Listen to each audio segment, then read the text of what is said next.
Internet ಬೆಳಿಗ್ಗೆ ಎದ್ದಾಗಿಂದ night ಮಲ್ಕೊಳೋ ಗಂಟ ಇಂಟರ್ನೆಟ್ನ ನಾವು ಯೂಸ್ ಮಾಡ್ತೀರಿ. ಅದು ಸೋಷಿಯಲ್ ಮೀಡಿಯಾದಲ್ಲಿ ಇನ್ಫಾರ್ಮೇಶನ್ ನೋಡೋದಕ್ಕಾಗಿರ್ಬೋದು, ಮೆಸೇಜ್ ಕಳ್ಸೋಕ್ಕಾಗಿರ್ಬೋದು, ಫೇಸ್ಬುಕ್, ಟ್ವಿಟ್ಟರ್, ಇನ್ಸ್ಟಾಗ್ರಾಮ್ ಅಲ್ಲಿ 24 hours ಬ್ಯುಸಿ ಆಗೋಗಿರ್ತೀರಿ. ಅದೇ ರೀತಿ ಹೊಸ ಹೊಸ ಇನ್ಫಾರ್ಮೇಶನ್ ಕೂಡ ತಿಳ್ಕೊಂತೀರಿ. ಆದ್ರೆ ಈ ನಡುವೆ ಇನ್ನೂ ಜಾಸ್ತಿ ಆಗಿದೆ ಇಂಟರ್ನೆಟ್ ನ ಯೂಸ್ ಮಾಡೋದು ಜಿಯೋ ಇಂದ. ತುಂಬಾ ಜನಕ್ಕೆ ಈ ಇಂಟರ್ನೆಟ್ ಯಾವ ರೀತಿ ವರ್ಕ್ ಆಗುತ್ತೆ ಅನ್ನೋದು ಗೊತ್ತಿರಲ್ಲ. ಫ್ರೆಂಡ್ಸ್, ಈ ಒಂದು ವಿಡಿಯೋನ ನೋಡಿ ನಿಮ್ಗೆ ಒಳ್ಳೆ ಐಡಿಯಾ ಬರುತ್ತೆ ಯಾವ ರೀತಿ ಇಂಟರ್ನೆಟ್ ವರ್ಕ್ ಆಗುತ್ತೆ ಅಂತ.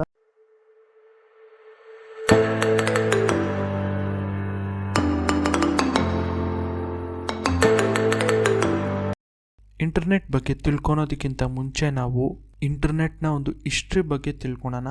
1915 ಆ ಟೈಮ್ಗಳಲ್ಲಿ ಕಂಪ್ಯೂಟರ್ ತುಂಬ ದೊಡ್ಡದಾಗಿತ್ತು. ಈಗ ನಾವೇನು ಯೂಸ್ ಮಾಡ್ತಿರೋ ಆ ರೀತಿ ಇರಲಿಲ್ಲ. ತುಂಬ ದೊಡ್ಡದಾಗಿತ್ತು. ನಾವು ಈಗ 1 TB ಹಾರ್ಡ್ ಡಿಸ್ಕ್ನ ಕೇವಲ ಜೋಬಲ್ಲಿ ಹಿಡ್ಕೊಂಡು ಓಡಾಡ್ಬೋದು. ಆದರೆ ಆಗ 100 GB ಹಾರ್ಡ್ ಡಿಸ್ಕ್ನ ತುಂಬ ದೊಡ್ಡ ರೂಮಲ್ಲಿ ಮಾಡಿರೋರು ಈ ರೀತಿ ಇತ್ತು ನೋಡೋದಕ್ಕೆ. ಈಗ ನಾವು ಯೂಸ್ ಮಾಡುವಂಥ ಲ್ಯಾಪ್ಟಾಪ್ ಆಗಿರ್ಬೋದು, ಸಿಸ್ಟಮ್ ಆಗಿರ್ಬೋದು, 100 ಜನ ಮಾಡುವಂಥ ಕೆಲಸನ ಒಂದು ಸಿಸ್ಟಮ್ ಮಾಡುತ್ತೆ. ಆದರೆ ಆಗ ಆ ರೀತಿ ಇರಲಿಲ್ಲ. ತುಂಬ ಕಷ್ಟ ಆಗ್ತಾಯಿದ್ದು, ತುಂಬ ಟೈಮ್ ತೊಗೊತಾ ಇತ್ತು ಕೆಲಸ ಮಾಡೋದಕ್ಕೆ. ಅದೇ ರೀತಿ ಮ್ಯಾನ್ ಪವರ್ ತುಂಬಾ ಬೇಕಾಗಿತ್ತು. ಏನಾದರೂ ಅದಕ್ಕೆ ತೊಂದರೆ ಆಗಿದೆ ಅಂದರೆ ಅದನ್ನು ತಿಳ್ಕೊಳೋದಕ್ಕೆ ತುಂಬ ದಿನ ಆಗ್ತಾಯಿತ್ತು. ಅದಕ್ಕೆ ಅವರು ಕಂಪ್ಯೂಟರ್ ಮತ್ತು ಇನ್ನೊಂದು ಕಂಪ್ಯೂಟರ್ ಮಾತಾಡೋದಕ್ಕೆ ಕೆಲವೊಂದಷ್ಟು ಲ್ಯಾಂಗ್ವೇಜಸ್ನ ತಯಾರು ಮಾಡಿದ್ರು. For example HTTP, C++, Java ಆ ರೀತಿಯಾಗಿರುವಂಥ ಪ್ರೋಗ್ರಾಮ್ಗಳನ್ನ ಡೆವಲಪ್ ಮಾಡಿದ್ರು. ಅದರಿಂದ ಒಂದು ಚಿಕ್ಕ ನೆಟ್ವರ್ಕ್ನ ಡೆವಲಪ್ ಮಾಡಿದ್ರು. ಅದಕ್ಕೆ ಹೆಸರು ಬಂದು ಆರ್ಪಾ ಅಂತ ಇಕ್ಕಿದ್ರು. ಅದಕ್ಕೆ ಫುಲ್ ಫಾರ್ಮ್ ಬಂದು ಅಡ್ವಾನ್ಸ್ ರಿಸರ್ಚ್ ಪ್ರಾಪರ್ ಏಜೆನ್ಸಿ ಅಂತ ಹೆಸರನ್ನ ಇಕ್ಕಿದ್ರು. ಈ ಒಂದು ನೆಟ್ವರ್ಕಿಂದ UCLA ಇಂದ ಅಲ್ಲಿಂದ ಸ್ಟ್ಯಾನ್ಫೋರ್ಡ್ ಅಲ್ಲಿರುವಂಥ ಒಂದು ಸಿಸ್ಟಮ್ಗೆ ಒಂದು ಲೈನ್ನ ಹಾಕಿದ್ರು. ಅಲ್ಲಿರುವಂಥ ಒಂದು ಸಿಸ್ಟಮ್ನ ಇಲ್ಲಿರುವಂಥ ಒಂದು ಸಿಸ್ಟಮ್ನ ಕನೆಕ್ಟ್ ಮಾಡಿದ್ರು. ಈ ಎರಡೂ ಒಂದು ಯೂನಿವರ್ಸಿಟಿ. ಫಸ್ಟ್ ಟೈಮ್ ಮೆಸೇಜ್ನ ಕಳಿಸಿದ್ದು ಲಾಗಿನ್ ಅನ್ನೋದು. ಆದರೆ ಆ ಒಂದು ಮೆಸೇಜ್ ಕಂಪ್ಲೀಟ್ ಆಗೋಗಿಲ್ಲ, ಕೇವಲ LO ಮಾತ್ರ ರಿಸೀವ್ ಆಯಿತು. ಸ್ವಲ್ಪ ದಿನ ಆದಮೇಲೆ ಒಬ್ಬ ವ್ಯಕ್ತಿ TCP/IP ಪ್ರೋಟೋಕಾಲ್ನ ಡೆವಲಪ್ ಮಾಡ್ದ. ಇದರಿಂದ ಒಂದು ಸಿಸ್ಟಮಿಂದ ಇನ್ನೊಂದು ಸಿಸ್ಟಮ್ಗೆ ಈಸಿಯಾಗಿ ಇನ್ಫಾರ್ಮೇಷನ್ನ ಶೇರ್ ಮಾಡ್ಬೋದಾಗಿತ್ತು. ಆಗ ಈ ಒಂದು ಕನೆಕ್ಷನ್ ಕೇವಲ ಮೊಬೈಲ್ ಇಂದ ಮಾತ್ರ, ಅಂದರೆ ಟೆಲಿಫೋನಿಂದ ಮಾತ್ರ ಕನೆಕ್ಷನ್ ತೊಗೊಬೋದಾಗಿತ್ತು. ಫಾರ್ ಎಕ್ಸಾಂಪಲ್ BSNL ಯಾರಾದರೂ ಯೂಸ್ ಮಾಡ್ತಾಯಿದ್ರು ಆಗ ಅವ್ರಿಗೆ ತುಂಬ ಚೆನ್ನಾಗಿ ಗೊತ್ತಿರುತ್ತೆ. ಆ ಒಂದು ಇಂಟರ್ನೆಟ್ನ ನಾವು ಯೂಸ್ ಮಾಡಬೇಕಂದ್ರೆ ಅವರ ಒಂದು ಟೆಲಿಫೋನ್ನ ನಾವು ಮನೆಯಲ್ಲಿ ಇಟ್ಕೊಂಡಿರಬೇಕು. ಆಗ ಮಾತ್ರ ಇಂಟರ್ನೆಟ್ನ ಯೂಸ್ ಮಾಡೋಕ್ಕಾಗತ್ತೆ. ಅದಾದಮೇಲೆ ಇಂಟರ್ನೆಟ್ಟಲ್ಲಿ ತುಂಬಾ ಚೇಂಜಸ್ ಬಂತು, ತುಂಬಾ ಡೆವಲಪ್ ಮಾಡಿದ್ರು. ಅದೇ ಟೈಮಲ್ಲಿ ಟಿಮ್ ಬರ್ನರ್ಸ್-ಲೀ ಈ ಒಬ್ಬ ವ್ಯಕ್ತಿ ವರ್ಲ್ಡ್ ವೈಡ್ ವೆಬ್ನ ಡೆವಲಪ್ ಮಾಡ್ದ. ಅದರಿಂದ ಪ್ರಪಂಚದಲ್ಲಿ ಎಲ್ಲಾದರೂ ಕೂತ್ಕೊಂಡು ಡೇಟಾನ ಕಲೆಕ್ಟ್ ಮಾಡ್ಬೋದಾಗಿತ್ತು, ನೋಡ್ಬೋದಾಗಿತ್ತು, ಶೇರ್ ಮಾಡ್ಕೊಬೋದಾಗಿತ್ತು. 1970ನಲ್ಲಿ ಕೇವಲ 4 ಸಿಸ್ಟಮ್ನ ಕನೆಕ್ಟ್ ಮಾಡಿದ್ದಂಥ ಇಂಟರ್ನೆಟ್ ಈಗ ಒಂದು ವರ್ಷಕ್ಕೆ ಸಾವಿರಾರು ಸಿಸ್ಟಮ್ಗಳನ್ನ ಕನೆಕ್ಟ್ ಮಾಡಿಕೊಂಡು ತುಂಬ ದೊಡ್ಡ ನೆಟ್ವರ್ಕ್ ಆಗಿ ಬೆಳೆದಿದೆ. ಈಗ ಇಂಟರ್ನೆಟ್ ಯಾವ ರೀತಿ ವರ್ಕ್ ಆಗುತ್ತೆ ಅಂತ ತಿಳ್ಕೊಳೋಣ. ಸಿಂಪಲ್ ಆಗಿ ಹೇಳ್ಬೇಕು ಅಂದರೆ, ಕೆಲವೊಂದಷ್ಟು ಡಿವೈಸ್ಗಳು ಒಂದು ನೆಟ್ವರ್ಕ್ ಮೂಲಕ ಕನೆಕ್ಟ್ ಆಗಿದ್ರು ಆ ಒಂದು ಕನೆಕ್ಷನ್ನೇ ಇಂಟರ್ನೆಟ್ ಅಂತ ಕರೀತಾರೆ. ನಮ್ಮೆಲ್ಲರಿಗೂ ಅರ್ಥ ಆಗಬೇಕು ಅಂದರೆ ಇಂಟರ್ನೆಟ್ ಅನ್ನೋದು ಒಂದು ವೈರ್. ಫಾರ್ ಎಕ್ಸಾಂಪಲ್, ನೀವು ನಿಮ್ಮ ಮನೆಯಲ್ಲಿ ಒಂದು ಸಿಸ್ಟಮ್ ಇದೆ, ಅದೇ ರೀತಿ ನಿಮ್ಮ ಆಫೀಸಲ್ಲಿ ಕೂಡ ಒಂದು ಸಿಸ್ಟಮ್ ಇದೆ. ಆ ಒಂದು ಆಫೀಸಲ್ಲಿರುವಂಥ ಸಿಸ್ಟಮ್ನ ಅದೇ ರೀತಿ ನಿಮ್ಮ ಮನೆಯಲ್ಲಿರುವಂಥ ಒಂದು ಸಿಸ್ಟಮ್ನ ಒಂದೇ ಸತಿ ನೀವು ಆಪ್ರೇಟ್ ಮಾಡಬೇಕು. ಅದಕ್ಕೆ ನೀವು ನಿಮ್ಮ ಮನೆಯಲ್ಲಿರುವಂಥ ಒಂದು ಸಿಸ್ಟಮಿಂದ ನಿಮ್ಮ ಆಫೀಸಲ್ಲಿರುವಂಥ ಒಂದು ಸಿಸ್ಟಮ್ಗೆ ಒಂದು ಲೈನ್ನ ಹಾಕ್ತೀರಾ, ಒಂದು ವೈರ್ ಮೂಲಕ ಕನೆಕ್ಟ್ ಮಾಡ್ತೀರಾ. ಆ ರೀತಿ ಕನೆಕ್ಟ್ ಮಾಡೋದನ್ನೇ ಇಂಟರ್ನೆಟ್ ಅಂತ ಕರೀತಾರೆ. ಈಗ ನೀವು ನಿಮ್ಮ ಓನ್ ಇಂಟರ್ನೆಟ್ನ ನೀವು ಕನೆಕ್ಟ್ ಮಾಡ್ಕೊಂಡಿದ್ದೀರಾ. ನೀವು ಯಾವುದೇ ಕಾರಣಕ್ಕೂ ಬೇರೆಯವ್ರಿಗೆ ₹1 ಕೊಡಬೇಕಾಗಿಲ್ಲ. ನಿಮ್ಮ ಆಫೀಸಲ್ಲಿರುವಂಥ ಸಿಸ್ಟಮಲ್ಲಿರುವ ಯಾವುದೇ ಆದಂಥ ಒಂದು ಡೇಟಾನ ನೀವು ಮನೇಲಿ ಕೂತ್ಕೊಂಡೆ ನೀವು ಆಪ್ರೇಟ್ ಮಾಡ್ಕೊಬೋದು, ಡೌನ್ಲೋಡ್ ಮಾಡ್ಕೊಬೋದು, ನೋಡ್ಬೋದು. ಆದರೆ ನೀವು ಕೇವಲ ನಿಮ್ಮ ಆಫೀಸಲ್ಲಿರುವಂಥ ಒಂದು ಸಿಸ್ಟಮ್ನ ಮಾತ್ರ ಕನೆಕ್ಟ್ ಮಾಡಿಕೊಂಡು ನೀವು ನೋಡ್ಬೋದು. ಬೇರೆ ಒಂದು ಸಿಸ್ಟಮಲ್ಲಿರೋ ಇನ್ಫಾರ್ಮೇಷನ್ನ ನೀವು ನೋಡೋಕ್ಕಾಗಲ್ಲ. ಅದಕ್ಕೆ ಆಲ್ರೆಡಿ ಆ ಒಂದು ಸಿಸ್ಟಮ್ಗೆ ಕನೆಕ್ಟ್ ಆಗಿರುವಂಥ ವೈರ್ ಜೊತೆ ನೀವು ಕನೆಕ್ಟ್ ಮಾಡಿದಾಗ ಆ ಸಿಸ್ಟಮಲ್ಲಿರುವಂಥ ಇನ್ಫಾರ್ಮೇಷನ್ನ ಕೂಡ ನೀವು ನೋಡ್ಬೋದು.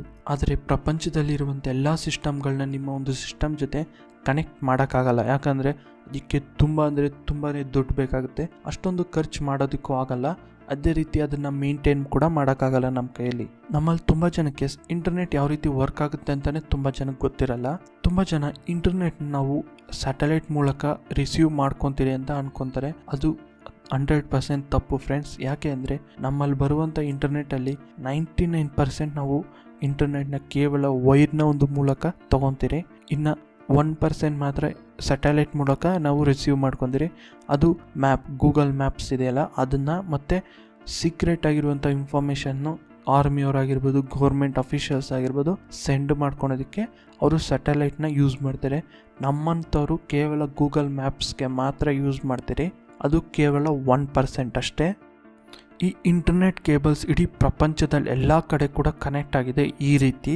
ಇದನ್ನೇ ಆಪ್ಟಿಕಲ್ ಫೈಬರ್ ಕೇಬಲ್ ಇಲ್ಲ ಅಂದರೆ ಸಬ್ಮೇರಿಯನ್ ಕೇಬಲ್ಸ್ ಅಂತಾರೆ. ಈ ಒಂದು ಕೇಬಲ್ನ ಗ್ಲಾಸ್ ಮತ್ತು ಫೈಬರಿಂದ ತಯಾರು ಮಾಡ್ತಾರೆ. ಈಗ ನೀವು ನೋಡ್ತಾ ಇದ್ದೀರಲ್ಲ ಈ ಒಂದು ಕೇಬಲ್, ಈ ಕೇಬಲ್ ಸೆಂಟ್ರಲ್ಲಿರೋ ಒಂದು ವೈರಿಂದನೇ ನಾವು ಡೇಟಾನ ಇನ್ನೊಂದು ಕಡೆಗೆ ಸೆಂಡ್ ಮಾಡೋಕ್ಕಾಗ. ಈ ಒಂದು ಚಿಕ್ಕದಾಗಿರೋಂಥ ಒಂದು ವೈರ್ ನಮ್ಮ ತಲೆ ಮೇಲಿರೋ ಒಂದು ಕೂದಲಿಕ್ಕಿನ್ನ ಇನ್ನೂ ಚಿಕ್ಕದಾಗಿರುತ್ತೆ. ನಾವು ಕಳಿಸೋ ಎಲ್ಲ ಇನ್ಫಾರ್ಮೇಷನ್ ಈ ಒಂದು ವೈರ್ ಮೂಲಕನೇ ಹೋಗುತ್ತೆ. ಯೂಟ್ಯೂಬಲ್ಲಿ ನೋಡೋ ಒಂದು ವಿಡಿಯೋ ಆಗಿರ್ಬೋದು, ಗೂಗಲಲ್ಲಿ ಸರ್ಚ್ ಮಾಡೋ ಯಾವುದೇ ಆದಂಥ ಇನ್ಫಾರ್ಮೇಷನ್ ಆಗಿರ್ಬೋದು, ಎಲ್ಲ ಕೂಡ ಈ ಒಂದು ಆಪ್ಟಿಕಲ್ ಫೈಬರ್ ಮೂಲಕನೇ ನಮ್ಮ ಹತ್ರಕ್ಕೆ ಬರುತ್ತೆ. ನಿಮ್ಮೆಲ್ಲರಿಗೂ ಒಂದು ಡೌಟ್ ಬರ್ಬೋದು, ನನ್ನ ಮೊಬೈಲ್ಗೆ ಯಾವುದೇ ಆದಂಥ ಒಂದು ವೈರ್ ಕನೆಕ್ಟ್ ಆಗಿಲ್ಲ. ನಿಮ್ಮ ಒಂದು ಮೊಬೈಲ್ಗೆ ವೈರ್ ಕನೆಕ್ಟ್ ಆಗಿಲ್ಲ, ಅದೇ ನೀವು ಯೂಸ್ ಮಾಡುವಂಥ ಮೊಬೈಲ್ಗೆ ಟವರ್ ಕನೆಕ್ಟ್ ಆಗಿರುತ್ತೆ.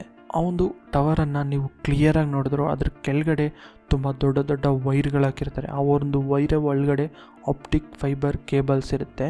ಆ ಮೂಲಕ ನಿಮಗೆ ಎಲ್ಲ ರೀತಿಯಾಗಿರುವಂಥ ಇನ್ಫಾರ್ಮೇಷನು ನಿಮ್ಮ ಒಂದು ಮೊಬೈಲಲ್ಲಿ ನೀವು ನೋಡ್ಬೋದು. ಎಲ್ಲರಿಗೂ ಇನ್ನೂ ಒಂದು ಡೌಟ್ ಬಂದಿರುತ್ತೆ, ಅದು ಏನಂದರೆ ಯಾರಾದರೂ ನನಗೆ ಇನ್ಫಾರ್ಮೇಷನ್ ಕಳಿಸೋದು ನನಗೆ ಮಾತ್ರ ಯಾವ ರೀತಿ ಬರುತ್ತೆ ಅಂತ. ಫ್ರೆಂಡ್ಸ್, ಎಲ್ಲ ಒಂದು ಮೊಬೈಲ್ಗೆ ಆಗಿರ್ಬೋದು, ಸಿಸ್ಟಮ್ಗೆ ಆಗಿರ್ಬೋದು, ಒಂದು ಯೂನಿಕ್ IP ಅಡ್ರೆಸ್ ಅನ್ನೋದಿರುತ್ತೆ. ಒಬ್ಬ ವ್ಯಕ್ತಿ ನಿಮಗೆ ಒಂದು ಇನ್ಫಾರ್ಮೇಷನ್ನ ಕಳಿಸ್ತಾ ಇದ್ದಾನೆ ಅಂದರೆ ಆ ಒಂದು ಇನ್ಫಾರ್ಮೇಷನ್ ಪ್ಯಾಕೆಟ್ಗಳಾಗಿ ಡಿವೈಡ್ ಆಗುತ್ತೆ. ಒಂದೊಂದು ಪ್ಯಾಕೆಟ್ ಸಪ್ರೇಟಾಗಿ ನಿಮ್ಮ ಒಂದು ಮೊಬೈಲ್ಗೆ ಆಗಿರ್ಬೋದು, ಸಿಸ್ಟಮ್ಗೆ ಆಗಿರ್ಬೋದು ಬರುತ್ತೆ. ನಿಮಗೆ ಇನ್ನೂ ಕ್ಲಿಯರಾಗಿ ಅರ್ಥ ಆಗಬೇಕು ಅಂದರೆ ನೀವು ಯೂಟ್ಯೂಬ್ನ ನೋಡೋವಾಗ ಸೆಂಟ್ರಲ್ಲಿ ಒಂದು ಲೈನ್ ಬಂದಿರುತ್ತೆ, ಸೆಂಟ್ರಲ್ ಗ್ಯಾಪ್ ಇರುತ್ತೆ ಮತ್ತು ಒಂದು ಲೈನ್ ಬಂದಿರುತ್ತೆ. ಆ ರೀತಿ ಏನಕ್ಕೆ ಬರುತ್ತೆ ಅಂದರೆ ಆ ಒಂದು ಸ್ಪೇಸ್ ಇರುವಂಥ ಜಾಗದಲ್ಲಿರುವಂಥ ಪ್ಯಾಕೆಟ್ ನಿಮಗೆ ಆಲ್ರೆಡಿ ಬಂದಿರುತ್ತೆ ಅಂತ ಆ ಒಂದು ಪ್ಯಾಕೆಟ್ ಡಿವೈಡ್ ಆಗುತ್ತೆ. ದೊಡ್ಡ ಮೂವಿ ನೀವು ನೋಡ್ತಾ ಇದ್ರು ಯೂಟ್ಯೂಬಲ್ಲಿ, ಅದನ್ನು ನೀವು ಕ್ಲಿಯರಾಗಿ ನೋಡ್ಬೋದು. ಈ ರೀತಿ ಕಾಣಿಸುತ್ತೆ. ಅದೇ ರೀತಿ ಒಂದು ಪ್ಯಾಕೆಟ್ ಯಾವ ರೀತಿ ಡಿವೈಡ್ ಆಗುತ್ತೆ ಅನ್ನೋದು ಕೂಡ ನೋಡ್ಸಿದ್ದೀನಿ ನೋಡಿ. ಈಗ ನಿಮಗೆ ಇಂಟರ್ನೆಟ್ ವೈರ್ನ ಒಂದು ಮೂಲಕ ವರ್ಕ್ ಆಗುತ್ತೆ. ಅದೇ ರೀತಿ ಆ ಕೇಬಲ್ಸ್ ಯಾವ ರೀತಿ ವರ್ಕ್ ಆಗುತ್ತೆ ಅಂತ ಕೂಡ ತಿಳ್ಕೊಂಡಿದ್ದೀರಾ.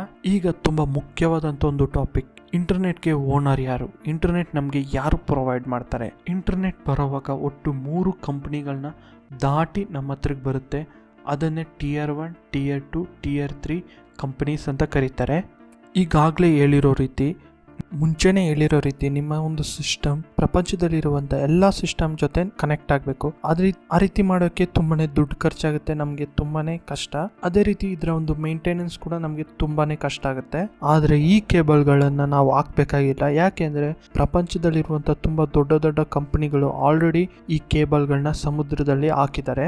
ಎಲ್ಲ ಕಂಟ್ರಿಗಳು ಎಲ್ಲ ಸಿಸ್ಟಮ್ನ ಕನೆಕ್ಟ್ ಮಾಡಿಕೊಂಡು ಈ ಒಂದು ಸಬ್ಮೇರಿಯನ್ ಕೇಬಲ್ಗಳನ್ನ ಆಲ್ರೆಡಿ ಹಾಕಿದ್ದಾರೆ. ಇಂಡಿಯಾದಲ್ಲಿ ಟಾಟಾ ಕಮ್ಯುನಿಕೇಶನ್ ಕಂಪನಿ, ಅದೇ ರೀತಿ ಇನ್ನೂ ಒಂದು ಕಂಪನಿ ಇದೆ, ಅದನ್ನ ಲಾಸ್ಟ್ ಅಲ್ಲಿ ಹೇಳ್ತೀನಿ. ಈ ಕಂಪನಿಗಳನ್ನೇ Tier 1 ಕಂಪನೀಸ್ ಅಂತ ಕರೀತಾರೆ. ಈ ಕಂಪನಿಗಳು ಅವರ ಒಂದು ಸ್ವಂತ ಖರ್ಚಿಂದ ಈ ಎಲ್ಲಾ ಕೇಬಲ್ಗಳನ್ನ ಹಾಕಿದ್ದಾರೆ. ನೀವು www.submariancablemap.com ಈ ಒಂದು ವೆಬ್ಸೈಟ್ ಅಲ್ಲಿ ನೀವು ನೋಡಿದ್ರು ನಿಮಗೆ ತುಂಬಾ ಕ್ಲಿಯರ್ ಆಗಿ ಅರ್ಥ ಆಗುತ್ತೆ ಎಲ್ಲಾ ದೇಶಗಳನ್ನ ಯಾವ ರೀತಿ ಕನೆಕ್ಟ್ ಮಾಡ್ಕೊಂಡು ಕೇಬಲ್ ಹಾಕಿದ್ದಾರೆ ಅಂತ. ಅದೇ ರೀತಿ ನಮ್ಮ ಇಂಡಿಯಾದಲ್ಲಿ ಒಟ್ಟು 5 ಡೇಟಾ ಲ್ಯಾಂಡಿಂಗ್ ಪ್ಲೇಸಸ್ ಇದೆ. ಅದರಲ್ಲೊಂದು ಮುಂಬೈ, ಕೊಚ್ಚಿನ್, ಟ್ರಿವೆಂಡ್ರಮ್, ಚೆನ್ನೈ, ಪುದುಚೇರಿ, ಈ ಎಲ್ಲಾ ಪ್ಲೇಸಸ್ಗಳಲ್ಲಿ ಇಂಟರ್ನೆಟ್ ನ ಒಂದು ಪಾಯಿಂಟ್ ಇದೆ. ನೀವು ಇಂಡಿಯಾ ಇಂದ ಔಟ್ ಆಫ್ ಕಂಟ್ರೀಸ್ ಅಲ್ಲಿ ಇರುವಂತ ಯಾವುದೇ ಆದಂತ ವೆಬ್ಸೈಟ್ ಆಗಿರ್ಬೋದು, ಯೂಟ್ಯೂಬ್ ಆಗಿರ್ಬೋದು, ಗೂಗಲ್ ಸರ್ಚ್ ಆಗಿರ್ಬೋದು, ಇದನ್ನೆಲ್ಲಾನು ನೀವು ಓಪನ್ ಮಾಡಿದ್ದೀರಾ ಅಂದ್ರೆ ಆ ಒಂದು ಡೇಟಾ ಈ 6 ಪಾಯಿಂಟ್ ಗಳಿಂದಾನೇ ಔಟ್ ಸೈಡ್ ಹೋಗ್ಬೇಕು. ಅದರಲ್ಲಿ ತುಂಬಾ ಮುಖ್ಯವಾದಂತೂ ಮುಂಬೈದು. ನಿಮ್ಮೆಲ್ಲರಿಗೂ ಒಂದು ಡೌಟ್ ಬಂದಿರಬಹುದು, ಕೇಬಲ್ಸ್ ಅಕಸ್ಮಾತ್ ಕಿತ್ತೋದ್ರು ಇಲ್ಲಾಂದ್ರೆ ಅದು ಏನಾದ್ರೂ ಡ್ಯಾಮೇಜ್ ಆದ್ರೂ ಏನ್ ಪರಿಸ್ಥಿತಿ ಅಂತ. ಹೌದು ಫ್ರೆಂಡ್ಸ್, ಅದು ಆಗಾಗ ಡ್ಯಾಮೇಜ್ ಆಗುತ್ತೆ. ಒಂದು ಶಾರ್ಕ್ ಬೈಟ್ ಇಂದ ಆಗಿರ್ಬೋದು, ಸಮುದ್ರದೊಳಗಡೆ ಇರುವಂತ ಶಾರ್ಕ್ಸ್ ಇಂದ ಡ್ಯಾಮೇಜ್ ಆಗುತ್ತೆ. ಮತ್ತೆ ಅಲ್ಲಿ ಆಗುವಂತ ಸುನಾಮಿಗಳಾಗಿರ್ಬೋದು, ತುಂಬಾನೇ ಡ್ಯಾಮೇಜ್ ಗಳಾಗ ಆಗ್ತಾ ಇರುತ್ತೆ. ಅದನ್ನೆಲ್ಲ ಈ Tier 1 ಕಂಪನಿಗಳು ಕ್ಲಿಯರ್ ಆಗಿ ಮೇಂಟೈನ್ ಮಾಡುತ್ತೆ. ಅದೇ ರೀತಿ ಈ ವೈರ್ಗಳ ಒಂದು ಎಕ್ಸ್ಪೈರಿ ಡೇಟ್ ಬಂದು 25 ವರ್ಷ. ಪ್ರತಿ 25 ವರ್ಷಕ್ಕೆ ಈ ಒಂದು ಕೇಬಲ್ಗಳನ್ನ ಚೇಂಜ್ ಮಾಡಬೇಕು. ಇದನ್ನ ಟಾಟಾ ಕಮ್ಯುನಿಕೇಶನ್ ಕಂಪನಿಯವರು ಚೇಂಜ್ ಮಾಡ್ತಾರೆ. ಅದೇ ರೀತಿ ಅದನ್ನ ಕ್ಲಿಯರ್ ಆಗಿ ಮೇಂಟೈನ್ ಮಾಡ್ತಾರೆ. ಇನ್ನ ಒಂದು ಡೌಟ್ ಬಂದಿರಬಹುದು, ಅಕಸ್ಮಾತ್ ಈ ವೈರ್ಗಳು ಕಟ್ ಆದ್ರೂ ನಾವು ಕಳ್ಸೋಂತ ಇನ್ಫಾರ್ಮೇಶನ್ ಅಕಸ್ಮಾತ್ ಹೋಗಲ್ವಾ ಅಂತ. ಫ್ರೆಂಡ್ಸ್, ಭಯ ಪಡಬೇಕಾಗಿಲ್ಲ. ಅವರು ಆಲ್ರೆಡಿ ಒಂದು ಬ್ಯಾಕಪ್ ಗೋಸ್ಕರ 1 ಇಲ್ಲ 2 ವೈರ್ಗಳನ್ನ ಎಕ್ಸ್ಟ್ರಾ ಹಾಕಿರ್ತಾರೆ. ಒಂದು ವೈರ್ ಏನಾದ್ರೂ ಡ್ಯಾಮೇಜ್ ಆದ್ರೂ ಇನ್ನೊಂದು ವೈರ್ ಮೂಲಕ ನಮ್ಮ ಒಂದು ಇನ್ಫಾರ್ಮೇಶನ್ ಅವ್ರಿಗೆ ಹೋಗುತ್ತೆ, ತಲುಪುತ್ತೆ. ಅದೇ ರೀತಿ ನಮ್ಮ ಇಂಡಿಯಾದಲ್ಲಿ ಇನ್ನ ಒಂದು Tier 1 ಕಂಪನಿ ಇದೆ. ಅದು ಯಾವುದು ಅಂದ್ರೆ ರಿಲಯನ್ಸ್ ಕಂಪನಿ. ಈ ಒಂದು ಕಂಪನಿ ಏಷ್ಯಾ, ಯುರೋಪ್, ಆಫ್ರಿಕಾ ಈ ಎಲ್ಲಾ ದೇಶಗಳನ್ನ ಕನೆಕ್ಟ್ ಮಾಡಿಕೊಂಡು ಸಬ್ಮೇರಿಯನ್ ಕೇಬಲ್ಸ್ ಗಳನ್ನ ಹಾಕಿದ್ದಾರೆ. ಅವರ ಸ್ವಂತ ಖರ್ಚಿಂದ ಈ ಕೇಬಲ್ಸ್ 40 ಟೆರಾಬೈಟ್ ಕೆಪಾಸಿಟಿ ಇದೆ. ಇದಕ್ಕೆ ಜಿಯೋ ಇಂದ ಆಫ್ರಿಕಾ, ಏಷ್ಯಾ ಈ ಒಂದು ವೆಬ್ಸೈಟ್ ಗಳನ್ನ ನೀವು ಆಕ್ಸೆಸ್ ಮಾಡಿದ್ರಿ ಅಂದ್ರೆ ಆ ಒಂದು ಡೇಟಾ ನಿಮ್ಗೆ ಈ ಒಂದು ಕೇಬಲ್ ಮೂಲಕನೇ ಬರುತ್ತೆ. ರಿಲಯನ್ಸ್ ಅವ್ರು ಹಾಕಿರೋ ಒಂದು ಕೇಬಲ್ ಗಳಿಂದ. ಅದಕ್ಕೆ ಅವರು ತುಂಬಾ ಕಮ್ಮಿ ಖರ್ಚಲ್ಲಿ ನಮ್ಗೆ ಡೇಟಾನ ಕೊಡ್ತಾ ಇದ್ದಾರೆ. ಇಂಡಿಯಾದಲ್ಲಿ 4G ಕನೆಕ್ಷನ್ ತರಬೇಕು ಅಂತ ಜಿಯೋ ಕಂಪನಿ ಅವರು 5 ವರ್ಷಗಳಿಂದನೇ ಕೇಬಲ್ಸ್ ನ ಇಂಡಿಯಾ ಕಂಪ್ಲೀಟ್ ಆಗಿ ಹಾಕಕ್ಕೆ ಶುರು ಮಾಡಿದ್ರು. ಅದಾದ್ಮೇಲೆ 4G ನೆಟ್ವರ್ಕ್ ನ 4-5 ತಿಂಗಳು ಫ್ರೀ ಆಗಿ ಕೊಟ್ಟು ಅದಾದ್ಮೇಲೆ ಈಗ ಕಾಸ್ಟ್ ತಗೊಂತ ಇದ್ದಾರೆ ಕೇವಲ ಮೇಂಟೆನೆನ್ಸ್ ಮಾತ್ರ. ಈಗ ನಾವು Tier 2 ಕಂಪನಿ ಬಗ್ಗೆ ಮಾತಾಡೋಣ. ಇವರು Tier 1 ಕಂಪನಿ ಹತ್ರ 1 GB ಡೇಟಾ ಅಂತ ಇಷ್ಟು ಕಾಸು ಅಂತ ಕೊಟ್ಟು ತಗೊಂತಾರೆ. ಇವರು ಆ ಡೇಟಾನ ತಗೊಂಡು ಅವರು ದೊಡ್ಡ ದೊಡ್ಡ ಟವರ್ಗಳನ್ನ ಹಾಕಿ ಸಿಟೀಸ್ಗಳಲ್ಲಿ ಮೊಬೈಲ್ ಯೂಸರ್ಸ್ ಯಾರ್ಯಾರು ಇರ್ತಾರೋ ಅದೇ ರೀತಿ ಬ್ರಾಡ್ ಬ್ಯಾಂಡ್ ಯಾರು ಯೂಸ್ ಮಾಡ್ತಾರೋ ಅವ್ರಿಗೆ ಡೇಟಾನ ಇಷ್ಟು ದುಡ್ಡಿಗೆ ಅಂತ ಕೊಟ್ಟು ಬಿಸ್ನೆಸ್ ನ ಮಾಡ್ತಾರೆ. ಈ ಕಂಪ್ನಿಗಳು Airtel, idea, Vodafone, BSNL ಯಾವ್ದಿದೋ ಅದೆಲ್ಲಾನು Tier 2 company ಕೆಳಗಡೆ ಬರುತ್ತೆ. ಈಗ Tier 3 ಕಂಪ್ನಿಗಳ ಬಗ್ಗೆ ಮಾತಾಡೋಣ. ಈ Tier 3 ಕಂಪ್ನಿಗಳು Tier 2 ಕಂಪ್ನಿ ಜೊತೆ ಕಾಂಟ್ರಾಕ್ಟ್ ಮಾಡ್ಕೊಂಡು ಲೋಕಲ್ ಅಲ್ಲಿ ಇರುವಂತ ವ್ಯಕ್ತಿಗಳಿಗೆ ಡೇಟಾನ ಮಾರ್ಕೊಂತಾರೆ. ಫಾರ್ ಎಕ್ಸಾಂಪಲ್ ಅವರು ನಮ್ಗೆ ಕಮ್ಮಿ ಕಾಸಲ್ಲಿ ನಮ್ಗೆ ಕೊಡ್ತಾರೆ. ಅದೇ ರೀತಿ ಈ Tier 2 ಮತ್ತೆ Tier 3 ಕಂಪ್ನಿಗಳು ಜೊತೆಯಾಗಿ ಬಿಸ್ನೆಸ್ ಮಾಡೋದಕ್ಕೆ ಒಂದು ಹೊಸ ಕಂಪನಿನ ಸ್ಟಾರ್ಟ್ ಮಾಡಿದ್ದಾರೆ. ಅದು ಯಾವುದು ಅಂದ್ರೆ ಅದೇ NIXI company, National Internet Exchange of India. ಈ ಒಂದು ಕಂಪನಿನ ಸ್ಟಾರ್ಟ್ ಮಾಡಿದ್ದಾರೆ. ಈ ಕಂಪನಿ ವೆಬ್ಸೈಟ್ ಅಲ್ಲಿ ನೀವು ನೋಡಿದ್ರು ಯಾವ ಒಂದು ಪ್ಲೇಸ್ ಇಂದ ತುಂಬಾ ಜಾಸ್ತಿ ಇಂಟರ್ನೆಟ್ ಹೋಗ್ತಾ ಇದೆ, ಯಾವ ಒಂದು ಸಿಟಿ ಜಾಸ್ತಿ ಇಂಟರ್ನೆಟ್ ನ ಯೂಸ್ ಮಾಡ್ತಾ ಇದೆ, ನಮ್ಮ ಇಂಡಿಯಾದಲ್ಲಿ ಇರುವಂತ landing points, data landing points, ಯಾವ ಲ್ಯಾಂಡಿಂಗ್ ಪಾಯಿಂಟ್ಸ್ ಇಂದ ತುಂಬಾ ಜಾಸ್ತಿ ಡೇಟಾ ಸೆಂಡ್ ಆಗ್ತಾ ಇದೆ, ಅದನ್ನೆಲ್ಲ ನೀವು ಈ ಒಂದು ವೆಬ್ಸೈಟ್ ಅಲ್ಲಿ ತುಂಬಾ ಕ್ಲಿಯರ್ ಆಗಿ ನೋಡಬಹುದು. ನಾವೇನು ಮಾಡ್ಬೇಕಾಗಲ್ಲ, ಕೇವಲ ಇಂಟರ್ನೆಟ್ ನ ಯೂಸ್ ಮಾಡೋದು. ಇಷ್ಟು ನೋಡಿದ್ಮೇಲೆ ಇಂಟರ್ನೆಟ್ ಕಂಪ್ಲೀಟ್ ಆಗಿ ಫ್ರೀ. ಇಂಟರ್ನೆಟ್ಗೆ ನಾವು ₹1 ಕೂಡ ಕೊಡಬೇಕಾಗಿಲ್ಲ. ಆದರೆ ಆ ಒಂದು ಕೇಬಲ್ಸ್ನ ಮೇಂಟೈನ್ ಮಾಡೋದಕ್ಕೆ ಮತ್ತೆ ಅವ್ರಿಗೆ ಸ್ಯಾಲ್ರೀಸ್ ಮತ್ತೆ ರೀಪ್ಲೇಸ್ ಮಾಡೋದಕ್ಕೆ 25 ವರ್ಷಗಳಾದ್ಮೇಲೆ ರೀಪ್ಲೇಸ್ ಮಾಡೋದಕ್ಕೆ ಇಷ್ಟು ದುಡ್ಡು ಅಂತ ಈಗ್ಲಿಂದನೇ ನಾವು ಕೊಡ್ತಾ ಇರ್ತೀವಿ ಆ ಕಂಪ್ನಿಗಳಿಗೆ. ಅಷ್ಟೇ ಬಿಟ್ಟು ಇಂಟರ್ನೆಟ್ ಇಸ್ ಫ್ರೀ. ಇಂಟರ್ನೆಟ್ ಬಗ್ಗೆ ನೀವೆಲ್ಲರೂ ಕಂಪ್ಲೀಟ್ ಆಗಿ ತಿಳ್ಕೊಂಡಿದ್ದೀರಾ ಅನ್ಕೊಂಡಿದ್ದೀನಿ. ಅದೇ ರೀತಿ ಈ ಒಂದು ವಿಡಿಯೋ ನಿಮ್ಗೆಲ್ಲರಿಗೂ ಇಷ್ಟ ಆಗಿದ್ರು ಲೈಕ್ ಮಾಡಿ ಫ್ರೆಂಡ್ಸ್. ನಿಮ್ಮ ಫ್ರೆಂಡ್ಸ್ಗೆಲ್ಲರಿಗೂ ಶೇರ್ ಮಾಡಿ, ಯಾವ ರೀತಿ ಇಂಟರ್ನೆಟ್ ವರ್ಕ್ ಆಗುತ್ತೆ ಅಂತ ಅವರು ತಿಳ್ಕೊಳ್ಳಿ. ಈ ವಿಡಿಯೋ ನಿಮ್ಗೆ ಇಷ್ಟ ಆಗಿದ್ರು ನಮ್ಮ ಚಾನಲ್ನ ಲೈಕ್ ಮಾಡಿ, ಶೇರ್ ಮಾಡಿ, ಸಬ್ಸ್ಕ್ರೈಬ್ ಮಾಡ್ಕೊಳ್ಳಿ. ಪಕ್ಕದಲ್ಲಿರುವಂತ ಬೆಲ್ ಐಕಾನ್ ಕ್ಲಿಕ್ ಮಾಡಿದ್ರು ನಾನು ಮಾಡೋ ಹೊಸ ವಿಡಿಯೋ ನೋಟಿಫಿಕೇಶನ್ ನಿಮಗೆ ಬೇಗ ಸಿಗುತ್ತೆ. ಫೇಸ್ಬುಕ್, ಟ್ವಿಟ್ಟರ್, ಇನ್ಸ್ಟಾಗ್ರಾಮ್ ನಲ್ಲಿ ನಮ್ಮ ಚಾನಲ್ನ ಫಾಲೋ ಮಾಡಿ.